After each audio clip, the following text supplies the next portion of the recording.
Hello everyone. Let's start with the new topic Pharmaceutical Code of Ethics in the subject Pharma Jurisprudence. So let's see what are the contents under the Pharmaceutical Code of Ethics. We will see what are the learning outcomes, then a little bit introduction of a Pharmaceutical Code of Ethics. We will see definitions of law and ethics and the importance of law, difference between law and ethics, what is the exactly meaning of Pharmaceutical Code of Ethics, professional conduct, and PCI framed the pharmacist in relation to his job, in relation to his trade, in relation to medical profession, and in relation to his profession. So these are the contents under this topic. We are going to see one by one through a number of videos. So let's see. After watching this video, you will be able to define law and ethics, and you will be able to explain the importance of law. So these three things will be cleared in this video. So before to start with the definition of law, let's see what is the ethics. So ethics, it is the group or it is the science of moral duty. So ethics का मतलब क्या है? It is science of moral duty, moral principles, और moral duty means नैतिकता, जिसे हम नैतिक मूल्य कहते हैं. In English it is moral principle. So ethics is nothing but the science of moral duty और it is the collection of moral principles. Now what is the purpose behind the ethics, why it is included in the syllabus of pharmaceutical jurisprudence? Because the code of ethics, it is a set of principles, it gives the guidelines to rules to practice the profession of pharmacy. Ethics किसे guide करता है? It guides to the members of profession and a particular group. Particular group का मतलब क्या है? जो भी लोग है which are associated with a specific profession which is contributing for the society. For example, medical healthcare provider, pharmacy, nurses, medical social workers, technicians, or engineering field. So these are the professional groups which are serving for the society. So for them there is a guidance in the form of ethics. It is the system of principles. It is the guideline to practice the profession. And why this topic is included in the syllabus? Because it is said that ऐसा कहा जाता है कि जो देश ethically इवोल्यूशनाइज है, जहाँ पे मोरल प्रिंसिपल्स की ग्रोथ हो रही है, the development of code of ethics in the country, it is an indication of the evolution and growth of moral consciousness. जिस देश में इथिक्स डेवलप्ड है, कोड ऑफ इथिक्स मौजूद है या फिर वो प्रैक्टिस किए जाते हैं, वो देश उसमें इवोल्यूशन है, मतलब कि उत्क्रांति हो रही है, और growth of moral consciousness. Moral means नैतिक, कॉन्शियसनेस कंसाइंसनेस का मतलब है जिसे हम कहते हैं विवेक बुद्धि, क्या सही क्या गलत ये पहचान होना, इसका जो सेंस है उसे बोलते हैं कंसाइंसनेस.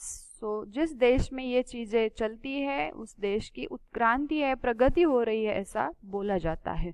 सो दैट्स वाई हमें इथिक्स क्या है, इथिक्स का रूल्स रेगुलेशंस क्या है, गाइडलाइन क्या है, ये पता होना ज़रूरी है, क्योंकि हम भी एक फार्मा प्रोफेशन का हिस्सा है. अब इथिक्स की इंट्रोडक्शन हो गई. Let's see the definitions of law, जो कि एग्जाम में 1 मार्क के लिए डेफिनेशन ऑफ लॉ आ सकती है, आती है. So the first definition of law, it is the rule of human conduct binding on all persons in a state और nation. Now what is the difference between law and ethics definition? इन दोनों के definition, दोनों क्या है? Rules है. किसके लिए है? फॉर ह्यूमन कंडक्ट, मनुष्य प्राणी के लिए रूल्स या रेगुलेशंस है. ये सिमिलैरिटी है लॉ एंड इथिक्स में. अब डिफरेंस क्या है? Law it is binding on all persons. Law क्या है? बाइंडिंग है, मतलब मैंडेटरी है या फिर कंपल्सरी है, मतलब आप सभी को वो निभाना है, आप सभी को वो फॉलो करना ही है. Binding on all persons in a state और नेशन, किसी भी राज्य या किसी भी देश में, राष्ट्र में जो भी नियम है मनुष्य प्राणी के लिए, मनुष्य के लिए, जो कि क्या है? मैंडेटरी है, जो भी कंपल्सरी है, उसे कहते हैं लॉ. अब इथिक्स की डेफिनेशन अब हम आगे देखने वाले हैं, वहाँ पे हम ये वर्ड नहीं देखेंगे बाइंडिंग ऑन ऑल, बाइंडिंग का मतलब कंपलसरी, कंपलसरी तो लॉ या एक्ट या फिर कानून रहता है। इथिक्स ये कंपलसरी नहीं रहता है, इथिक्स एक्सपेक्टेड रहता है, आपसे अपेक्षा की जा सकती है, आप पर ये कंपलसरी दबाव नहीं डाला जा सकता, जो कि हम इथिक्स कहते हैं। Second definition of law, law is a philosophically discovered set of principles. Principles का मतलब है मूल्य, जिसे हम हिंदी में मूल्य कहते हैं या फिर तत्व कहते हैं।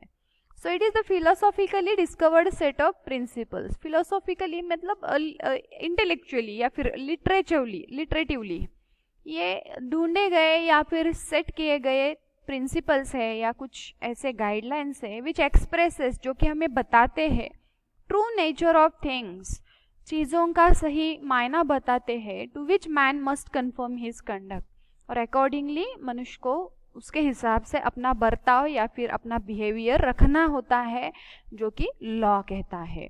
Next definition, law is body of agreements of men organized politically into society. क्या है law?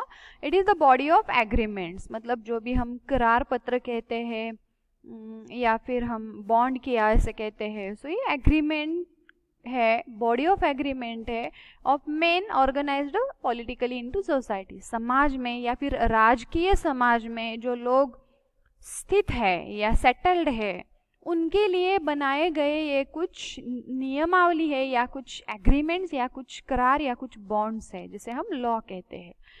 Next definition, law is body of commands of सोवेनियर authority in a politically organized society. Politically organized society मतलब कि राजनीति के base पर चलती हुई समाज रचना या फिर ऐसा समाज जिसे राजनीति का भी इन्फ्लुएंस है या फिर प्रभाव है। ठीक, so it is the body of commands. Command मतलब आदेश या फिर ऑर्डर कहते हैं हम उसे। सो ये एक आदेश है या फिर ये एक कमांड है, ऑर्डर है आपके लिए। किसने दी है? ऑफ सोवेनियर अथॉरिटी। सोवेनियर अथॉरिटी का मतलब है सार्वभौम, मतलब कि पूरे देश को जो नियंत्रण में रखती है या फिर कंट्रोल में रखती है, ऐसी अथॉरिटी या फिर ऐसी सत्ता जिसे हम कहते हैं सोवेनियर अथॉरिटी। सो इसके द्वारा दी गई ये ऑर्डर है या फिर ये आदेश है कि ये सोसाइटी के लिए बना गया है, जिसे लॉ कहते हैं। Law is a system of precepts. Precept का मतलब जान होना या फिर पहचान होना या फिर समझ होना, ये जो सेंस है समझने का, इसे परसेप्ट कहते हैं। वेयर बाय एन इंडिविजुअल में रियलाइज, जिसके दौरान एक व्यक्ति ये पहचान सकता है the most complete freedom consistent with like freedoms of others. हर एक को व्यक्ति स्वतंत्र है, ऐसे हमारे जैसे हमारे सामने जो है उसे भी ये फ्रीडम है। सो ये रियलाइज करने वाला ये जो सिस्टम है, करने वाली जो सिस्टम है या फिर ये जो समझ है, ये जो सिस्टम का सेट है, इसे कहते हैं law. So these are the definitions of law. 5 definitions are there. You can try any one definition or you can do any one definition, but it should be 100% correct definition. So words अगर इधर उधर हो जाते हैं तो meanings change होता है। So these are the definitions of law. Let's see importance of law. So for 2 or 3 marks the question may be there. What is the importance of law? The first point of importance, pharmaceutical law covers the legal aspect relating to manufacture of drugs, pharmaceutical industries, their storage, sale, distribution. So ये pharma law क्या cover करता है? जो भी legal aspects है, मतलब जो भी कानूनन दायरे में ये चीज़ें आती है, किसके? मैन्युफैक्चर ऑफ ड्रग, सेल और डिस्ट्रीब्यूशन ऑफ ड्रग, ये सब कवर करता है। सो ये इंपॉर्टेंट है। It helps the pharmacist to understand their legal and ethical responsibilities. Pharmacist को ये मदद करता है लॉ किसके लिए? समझने में कि फार्मासिस्ट की कानूनन और नैतिकता के आधार पर क्या रिस्पॉन्सिबिलिटीज है, so that they avoid the danger of unnecessary legal proceeding.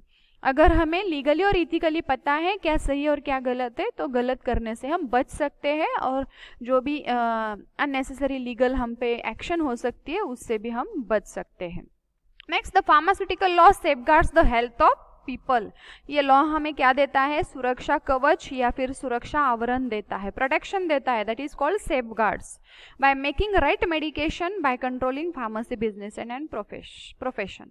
Pharmacy का बिजनेस या फिर प्रोफेशन पर कंट्रोल रख के right medication to the right patient in right quality, इसकी गारंटी देता है लॉ, क्योंकि लॉ है इसीलिए तो सब क्वालिटी मेंटेन रहती है। The patient should get the drug of good quality which are tested and evaluated for safety purpose.